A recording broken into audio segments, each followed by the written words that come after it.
Hola, ¿qué tal? Muy buenas, te doy la bienvenida a mi canal. Esto es A por el DELE y yo soy Mar, soy examinadora y preparadora de todos los niveles de DELE y en este vídeo te voy a hablar de los latinismos. Bueno, yo soy filóloga hispánica, me gusta un montón la historia de la lengua, me gusta también el latín y te vengo a hablar de unos latinismos que son unas palabras o unos grupos de palabras que cogemos del latín y que utilizamos en español tal cual. Bueno, hay latinismos crudos, que serían los latinismos que utilizamos así como eran en latín, y también tenemos unos latinismos adaptados, que en ese caso, bueno, estamos hablando de una historia diferente. Hoy te vengo a hablar de los latinismos crudos y por qué hago esto. Bueno, porque en mi canal doy estrategias para sacar una mejor nota para el DELE y en concreto para el DELE C1 y el DELE C2 pienso que viene muy bien conocer estos latinismos que los utilizamos en un lenguaje un poquito más elevado, un poquito más formal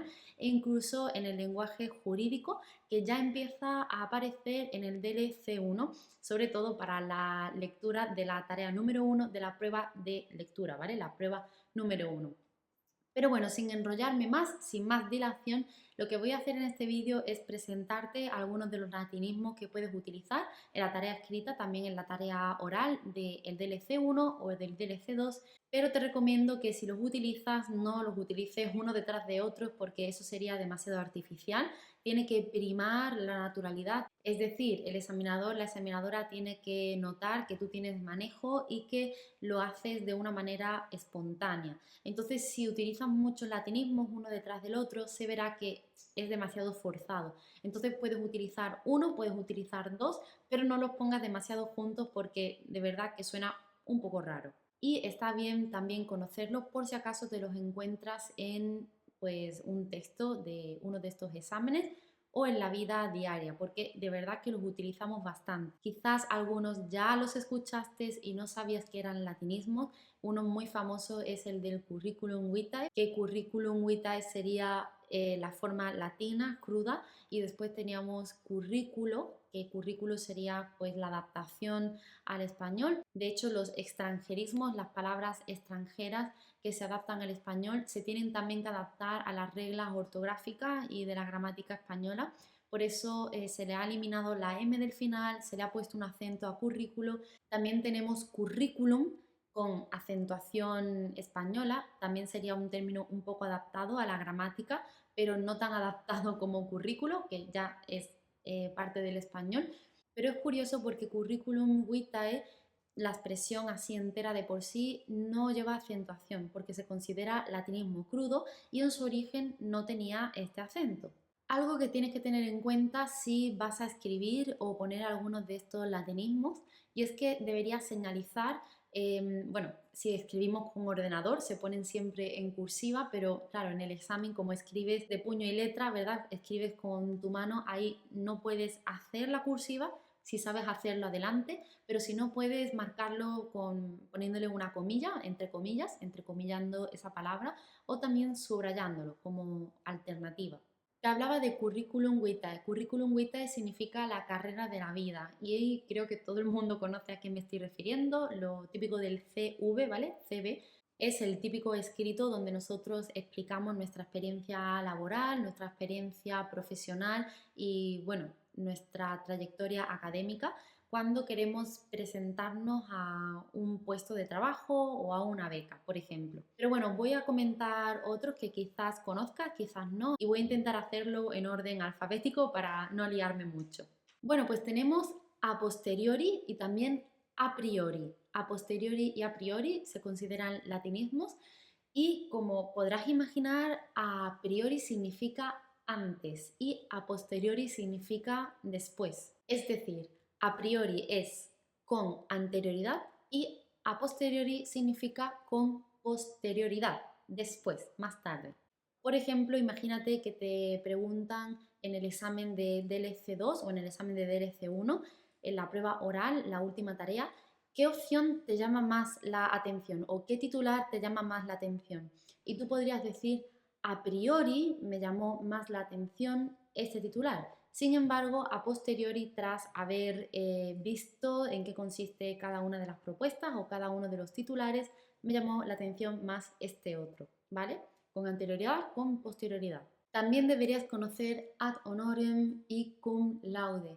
Ad honorem significa con honores y cum laude pues con alabanza. Es decir, te dan un título y reconocen que eres la persona que ha sido la más destacada dentro de un grupo o has sacado la máxima nota, has llegado, digamos, a la cima de lo que se esperaba. Los dos se utilizan con sentido académico siempre, ¿vale? Para la formación académica o también para la trayectoria profesional. Y los podemos utilizar en la prueba escrita si tenemos que hacer, por ejemplo, una candidatura, una carta donde tenemos que explicar nuestra trayectoria profesional o también nuestra formación. Y podemos decir que, por ejemplo, hemos obtenido un título de tal cum laude, o sea, con la máxima nota posible, o ad honorem, por mérito propio, con cierta distinción ante las otras personas que también se presentaron. Bueno, esas se utilizan estrictamente más en lo escrito y esta expresión que te voy a comentar ahora puede ser tanto escrita como hablada y es de facto. De facto significa de hecho.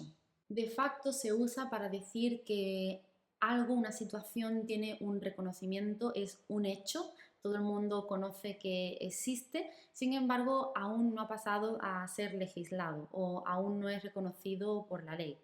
Por ejemplo, en España y en otros países podemos tener las uniones de hecho, ¿vale? Parejas de hecho, de facto, y eso quiere decir que dos personas están juntas aunque aún no han firmado el papel de matrimonio. Aún más útil es la siguiente y que también puedes utilizar en tu producción oral o escrita y es ergo. Ergo significa por lo tanto, por eso. Y la utilizamos para explicar algo que se ha dicho anteriormente, para decirlo con otras palabras o también para decir la consecuencia que puede tener. Por ejemplo, soy filóloga hispánica, ergo conozco mucho sobre la lengua española. O, por ejemplo, no creo que esta opción sea la adecuada, ergo no me decantaría por ella. Por eso no me decantaría por ella, por eso no la elegiría. También tenemos esta otra expresión que sería grosso modo. Si la queremos escribir como latinismo, grosso tendría dos S, grosso modo, y quiere decir más o menos, aproximadamente, a grandes rasgos. Es decir, está introduciendo algo de lo que no tenemos mucha certeza o no podemos decir con exactitud. Si utilizamos la expresión latina sería grosso modo, ¿vale? Con dos S, pero también la tenemos en español y en español sería a grosso modo, con una S. Por ejemplo, pensando en el examen, puedes utilizarla cuando expliques tu opinión sobre algo y puedes decir, esa es mi opinión grosso modo, es decir, más o menos. O así es, grosso modo, como pienso. O, por ejemplo, con esta propuesta evitaríamos, grosso modo, el problema que se nos plantea. Bueno, otra muy utilizada sería idem. Idem significa lo mismo, igual, idénticamente, y se utiliza para no repetir otra vez la misma frase. Por ejemplo, si alguien te comenta su opinión y tú estás muy de acuerdo, puedes decir idem, es decir, sí, lo mismo que tú. O sea que si coincides plenamente con el punto de vista de la otra persona que está hablando, puedes decir idem, que en la forma latina no llevaría acento, pero se ha españolizado y podemos también escribirlo con acento en el caso de que lo quieras escribir. Se utiliza muchísimo para las notas bibliográficas, es decir, cuando estamos leyendo la bibliografía de un proyecto, de una tesis, de algún libro, ahí si el autor es el mismo se pone idem, o sea, se pone el autor una vez y a continuación se dice idem, porque es el mismo autor. Es decir, si en una bibliografía tenemos pues 4 obras, 4 libros que han sido escritas por el mismo autor, pondríamos el nombre del libro con el autor, pero a continuación en el siguiente libro, en vez de repetir el nombre del autor, podríamos decir idem. Pero bueno, eso no te hace falta para el examen de DELE. Siguiendo con latinismos que empiezan con la I latina, también tenemos in extremis. In extremis significa en el último momento. Por ejemplo, imagínate en el DLC1, la prueba oral, la última tarea, donde tenemos que elegir entre 4 opciones, una de ellas. Imagínate que el tiempo corre y no llegáis a ninguna conclusión, entonces le puedes decir al examinador, deberíamos decidir cuál de ellas es la mejor in extremis, es decir, en el último momento, rápido. no muy diferente sería ipso facto. Ipso facto significa pues también inmediatamente, en ese momento justo. Deberíamos tomar una decisión ipso facto, en este mismo momento, justo ahora. O imagínate que estás escribiendo sobre tu trayectoria profesional y dices que tras la universidad, después pues empezaste a trabajar, ¿no? Puedes decir algo como, nada más terminados mis estudios, ipso facto empecé a trabajar. Justo cuando terminé, entonces empecé a trabajar. Nada más dar por terminados mis estudios, empecé a trabajar ipso facto. Justo después, inmediatamente. Vale, y si hay un malentendido en la prueba oral y quieres decir que tú te has confundido, puedes decir mea culpa. Mea culpa quiere decir pues que tú te responsabilizas de un malentendido, de una confusión. Además, tanto en la prueba escrita como en la prueba oral puedes utilizar modus operandi.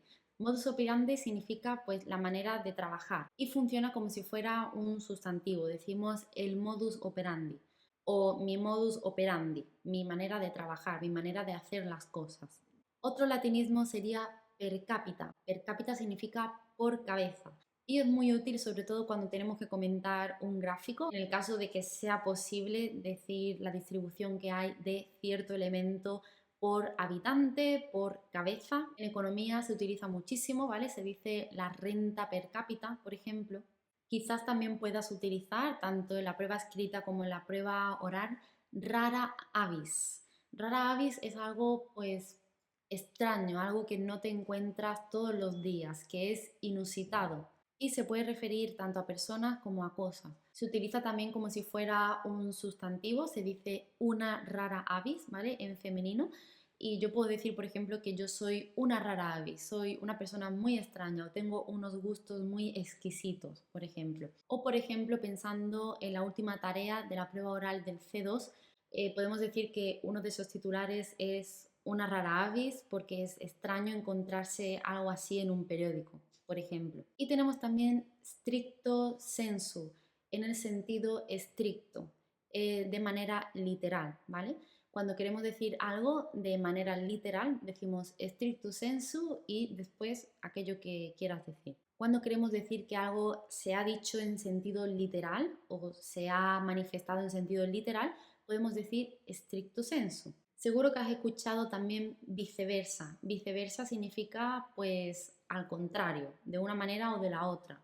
Por ejemplo, pensando en una carta de petición, ¿no? Puedes decir que eres traductor o eres una traductora de francés a español o viceversa, o en el sentido contrario. No solamente traduces del francés al español, sino también del español al francés. Y la última que te traigo es Vox Populi. Vox Populi significa que algo está en bocas de todo el mundo, es la voz del pueblo. Se dice cuando hablamos de un rumor, de algo que quizás no es cierto o sí es cierto, pero todo el mundo parece estar hablando de ello, todo el mundo lo conoce, está en boca de todos o es simplemente un saber general, algo que todo el mundo da por hecho, ¿vale? Algo que todo el mundo entiende o conoce. Pues se diría que eso es Vox Populi.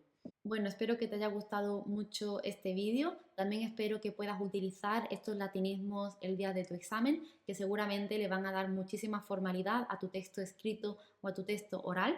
Estos son algunos de los latinismos, pero de verdad hay muchísimos. Si tú conoces otro diferente y si quieres puedes dejármelo abajo en los comentarios, así todas las personas que vean este vídeo se beneficiarán y podrán leer latinismos diferentes. También si te interesa el contenido de español más avanzado, házmelo saber con un comentario, suscríbete a mi canal o dame a un me gusta porque así yo sé que de verdad a alguien le interesa lo que estoy haciendo y esto me motiva muchísimo a seguir creando vídeos de nivel avanzado. Pues nada, muchísimas gracias por estar aquí y espero verte en otro vídeo. Adiós.